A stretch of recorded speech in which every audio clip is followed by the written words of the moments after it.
안녕하십니까. 김천대학교 도서관입니다.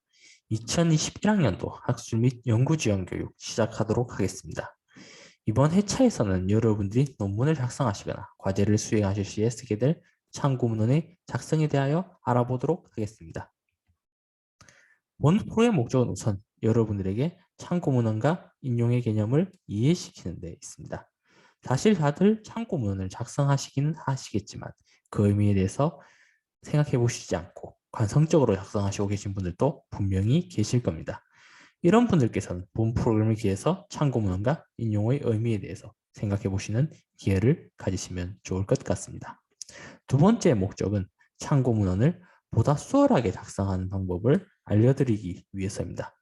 참고문헌 작성하실 때 일일이 여러분들이 직접 타이핑하거나 부분을 복사해서 붙여넣는 번거로움을 겪으시거나 하실 텐데 사실 굳이 그러실 필요 없습니다. 대량의 논문이나 책의 참고 문헌을 단 한 번의 클릭으로 자동 생성하는 것이 가능하기 때문입니다. 다음으로는 목차입니다. 먼저 첫 번째 영상, 그러니까 본 영상에서는 참고 문헌과 인용의 개념에 대해서 설명하고 다음 영상에서는 어떻게 자동화된 방식으로 참고 문헌을 작성하는지에 대해서 알아보도록 하겠습니다. 그럼 참고 문헌과 인용의 개념에 대해서 살펴보도록 하겠습니다. 대학원생 여러분들이라면 인용이 무엇이고 참고문헌이 무엇인지 대략적으로 아시고 계실 겁니다.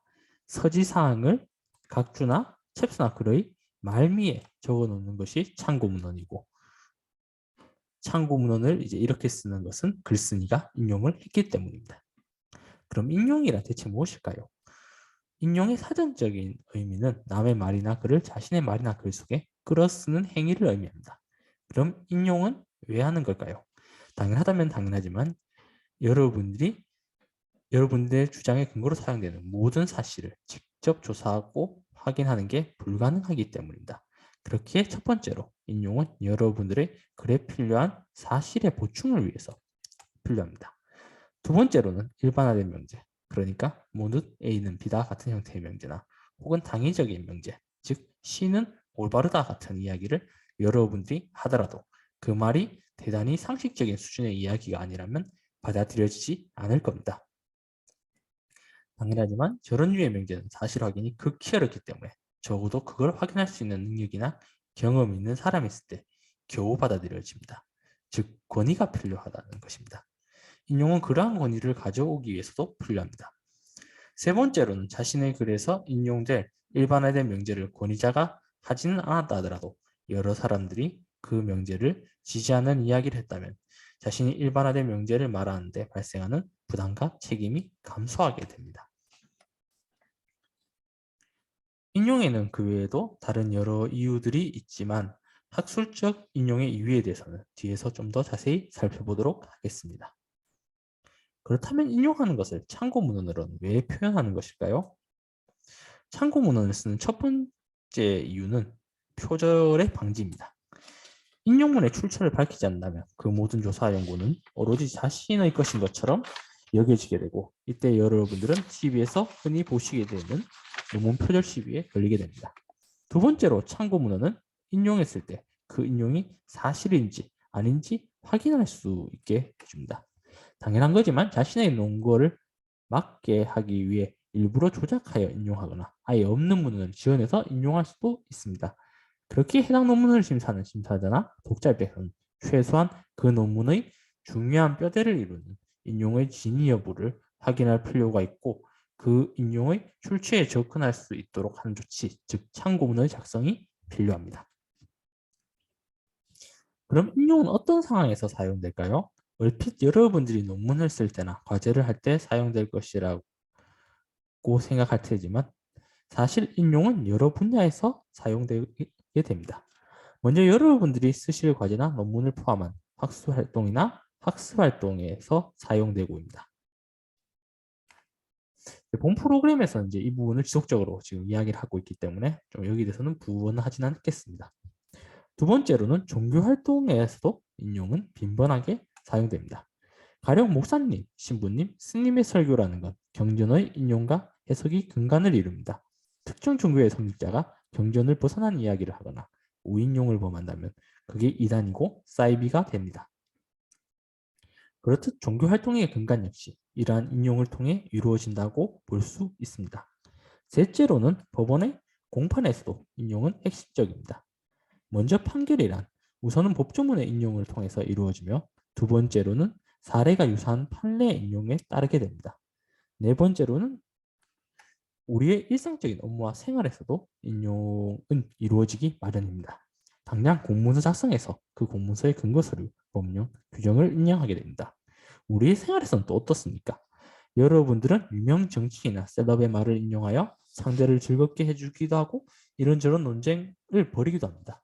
만약 여러분들이 친구에게 정치 현안에 대해 주장을 할 때 그것이 유명 정치인의 말과 글을 인용하는 게 아니라 여러분 자기 생각만을 그대로 말한다면 친구는 결코 그 이야기를 진지하게 들어주지 않을 것입니다. 이렇듯 인용은 단순히 학술적 활동에서만 사용되는 게 아니라 우리의 생활 전반에 녹아 있습니다. 물론 여기서는 그런 인용 일반에 대해서는 이야기하지 않습니다. 포인트는 어디까지나 여러분들의 연구 및 학업과 관련된 학술적 인용에 대해서입니다. 학술적인 활동, 즉 논문을 쓸 때 우리는 늘 인용을 하게 됩니다. 그런데 우리가 인용을 하는 이유는 단일하지는 않습니다. 먼저 작성하고자 하는 주제의 선행 연구들을 인용하게 됩니다.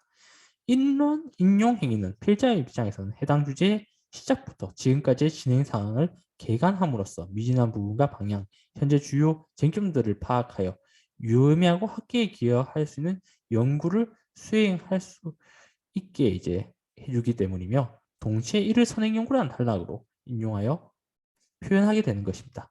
독자 입장에서는 대체 이 사람이 왜 이런 연구를 하는 걸까를 그런 선행 연구들의 나열과 설명을 통해서 비로소 알 수 있게 됩니다. 둘째로는 우리는 개념과 정의를 스스로 정의하기보다는 다른 문헌에서 가져오기 마련입니다. 만약 논문에서 사용되는 학술적 용어들이 필자의 직관이나 경험에 의해 재단되어 사용된다면 어떻게 될까요? 운이 나쁘다면 다른 논문들이 사용하는 용어들과는 전혀 다른 의미로 용어를 사용하게 되어 나쁜 의미로 돌출된 논문이 되어 읽히지도 인용되지도 않을 것입니다. 그렇게 용어의 표준화를 위해서 우리는 개념과 정의를 공식력 있는 책이나 논문에서 인용하기 마련입니다. 셋째로는 방법의 모방을 위해 인용됩니다. 전형적이고 단순한 방법을 통해 연구를 진행하게 되는 경우도 꽤 있긴 합니다. 가령 단순히 설문조사를 해서 집단과 평균 비교, 회귀 분석 같은 걸 하는 경우 말입니다. 하지만 경우에 따라서는 복잡한 연구를 수행할 필요가 있거나 개인적 욕심에 의해 최신의 세련된 연구 방법을 쓰고 싶을지도 모릅니다. 아니면 연구 특성상 잘 안 쓰는 분석 방법을 써야 할 때도 있습니다. 이런 건 단순히 설문조사를 하거나 평균 비교, 상관 분석, 회귀 분석을 할 때랑 달리 그 방법에 대한 설명과 거기에 대한 인용, 실제로 사용된 연구에 대한 소개가 필요합니다. 당연한 거지만 그런 건 읽는 사람들도 뭔지 잘 모르니만큼 맞게 쓰인지 의구심이 들기 마련이고 그러니까 논문에서 그 방법을 바르게 쓰는지 그걸 심사하는 사람들이나 독자들은 확인할 필요가 있기 때문에 그렇습니다. 네 번째로는 기납적 근거의 보충입니다. 이 부분은 앞서에서도 봤는데 사실 우리가 모든 사실을 다 조사할 수는 없기에 표본을 선정해서 연구 분석을 하여 결과를 제시할 수밖에 없습니다. 그런데 이러한 표본에 따른 결론은 일반화된 명제로 나아가기는 늘 부족합니다. 그래서 이를 일반화하여 말하기 위해서는 유사한 연구 사례들을 인용하여 자신의 연구 결론을 지지해 줄 필요가 있습니다. 다섯 번째로는 논문을 쓰기 위해서는 특정 이론이나 모델을 차용하여 연구 설계를 하는 경우가 많습니다. 이러한 인용, 즉 특정 이론이나 모델에 대한 인용은 연구의 핵심 재료로서의 역할을 하게 됩니다. 여섯 번째로는 모든 연구가 그런 것은 아니긴 하지만 경우에 따라서는 인용 자체가 주가 될 수밖에 없는 연구가 있습니다. 가령 최근 연구 동향에 대한 리뷰 연구나 혹은 특정 인물의 사상을 연구하는 철학이나 경전의 연구가 주가 되는 신학 연구 등은 연구 자체가 인용이 주가 되어 인용으로 시작해서 인용으로 끝날 수밖에 없습니다. 이런 연구들은 인용이 논문의 가장 핵심적인 부분이 될 것입니다. 일곱 번째로는 약간 비슷하긴 하지만 다른 경우나 이론에 대한 반박과 비판을 하기 위하여 인용을 하는 경우도 있을 수 있습니다. 이 경우는 그러한 인용이 연구의 핵심을 차지하긴 하지만 이제 내용에 따라서 즉 이제 철학이나 경전 연구라면 그게 연구의 전부일 수도 있고 아니면 이제 기납적이고 이제 실험적인 연구라면 그게 시작점일 수도 있습니다. 그 외에 다른 여러 가지 목적으로 인용을 할 수도 있을 겁니다. 가령 단순히 표현을 다른 글에서 가져온다든지 하는 것들도 인용의 한 유형입니다. 이처럼 우리는 논문을 쓸 때 인용을 다양한 이유로 할 수밖에 없으며 논문을 쓴 이상 인용으로부터 자유로울 수는 없습니다. 그러니만큼 인용과 인용 표기, 즉 참고문은 의식하면서 논문을 쓰는 태도를 기를 필요가 있을 것입니다. 그럼 인용은 논문의 어느 부분에서 주로 다루게 될까요? 물론 이제 서론에서 제 자신이 연구를 시작하게 된 동기가 되는 이제 문헌에 대해서 이제 인용할 수도 있을 거고 연구 방법에서 자기가 사용하는 연구 방법이 특수하다면 그 연구 방법의 기원이나 아니 그래서 잘 쓴 연구들을 인용할 수도 있을 거고 연구 결과나 논의에서 이제 연구 결과를 비교하기 위해서 다른 연구들을 인용할 수도 있습니다만 이제 가장 많이 인용을 사용하는 것은 선행 연구입니다. 선행 연구는 자신이 다루는 연구 주제를 앞서 연구한 다른 논문들을 비교함으로써 자신이 해야 할 것과 할 필요가 없는 것을 구분하는 과정으로서 인용 없이는 성립할 수 없는 챕터이기 때문에 이제 인용이 가장 주가 될 수밖에 없습니다. 말이 나온 김에 좋은 선행 연구에 대해서 알아보도록 하겠습니다. 첫 번째로 선행 연구는 자신이 다루는 주제의 연구의 기원이 되는 연구나 이론에서부터 이 영향을 받은 근래의 연구까지가 글에서 나타나 있어야 하며 이들의 역사적 또는 시기열적 영향과 변천이 포함되어야만 합니다. 둘째로 선행 연구에 쓰여진 다른 연구들은 단순히 페이지를 차지하거나 무색을 갖추기 위한 것들이 아닙니다. 선행 연구에 해당 연구를 했었다면 그 연구는 어떤 식으로든 자신의 연구에 영향을 끼쳤어야 하고 이것이 글로 나타나야만 합니다. 만약 자신의 연구에 끼친 영향을 글로 표현할 수 없는 논문이 있다면 굳이 힘들게 그 논문에 대해서 선행 연구에 대해서 쓰지 마시고 그냥 빼시기 바랍니다. 셋째로 선행 연구에서 다루는 연구들은 단순히 요약하고 기술한 것으로 그쳐서는 안 됩니다. 선행 연구에서 다루는 연구들을 잘된 점과 부족한 점, 그리고 해당 주제와 관련된 연구사적 의의 등을 분석하여 글로 나타나야만 하며 그러한 분석의 결론이 연구들의 이제 여러분들의 연구로 이어짐이 글로 표현되어야만 합니다. 이러한 분석을 통해 여러분들의 연구에 대한 역사적 당위성이 부여됩니다. 넷째로 선행 연구에서 다루는 연구들은 서로 간의 논리적인 짜임새를 지니고 구성되어야만 합니다. 선행 연구는 주제와 관련된 개별 연구들을 요약한 챕터가 아니라 그 연구들 전체가 짜임새가 이어져 하나의 일관된 흐름과 구성을 만들고 이것이 자신의 연구로 이어지는 것을 보여주는 챕터입니다. 그럼 인용의 대상이 되는 것들은 어떤 것들이 있을까요? 당연하지만 친구가 했던 이야기, 식당 옆에서 앉은 누군지 모를 사람들에 대한 인터넷에서 실체를 알 수 없는 농객의 이야기는 인용의 대상이 될 수 없습니다. 그런 것들은 실체가 불분명하고 신뢰가 떨어지기 때문입니다. 글쓴이의 능력이 입증되지 않았으며 굳이 과장이나 거짓이 들어간다는 문제가 되지는 않기 때문입니다. 그래서 인용은 신뢰를 확보한 출판물들을 통해 하게 되는 경우가 대부분입니다. 그러니까 학술지 논문, 학위 논문, 책, 정부나 연구기관의 보고서 등이 이에 해당할 겁니다. 웹페이지를 통해 인용할 때는 많은 주의가 필요합니다.